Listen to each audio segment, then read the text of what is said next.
On a rainy spring day, I drove down to UC Santa Cruz from my place in Berkeley.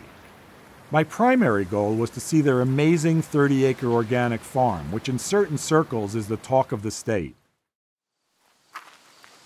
What began in the late 60s as a simple garden has blossomed into a world-renowned 6-month intensive apprenticeship program that's open to both students and anyone with an interest in learning more about farming.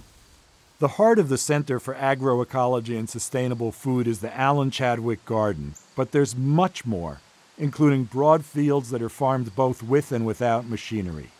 I caught up with Center Director Daniel Press. I mean, one of the reasons we're here is that when I first got to California, every time you'd run into a gardener or a small organic farmer, the words Santa Cruz would come up. That's right. So you've clearly spawned hundreds, if not thousands, of people who are affecting organic agriculture, in the United States all the time. We have over 1,500 alumni from our apprentice program, and then 300 to 400 undergraduates here doing this work. If we had a degree in sustainable ag, we'd have the most undergraduate majors in the country overnight.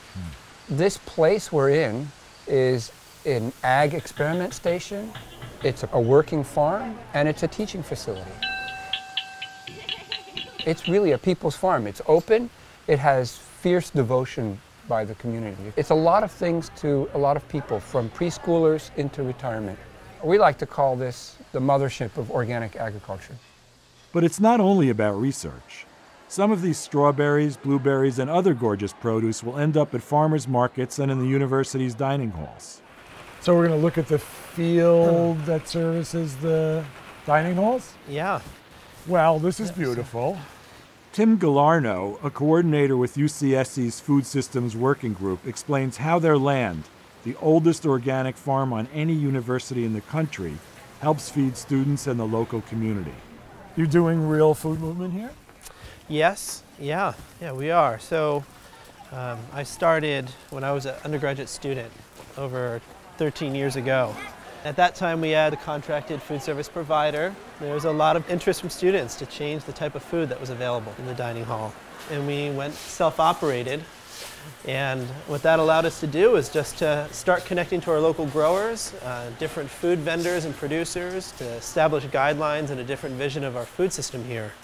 It's immediate and present, in terms of for students to better understand their connections. It's their opportunity to work the land and begin to appreciate, perhaps even a little class consciousness, how much work it takes to actually engage in field harvesting and post-harvest handling. They harvest that food, they box it, wash it, and prep it, and deliver it, and feed their peers. How many campuses in the UC system have done what you've done here and become self-reliant? Well, 8 out of 10 campuses are self-operated.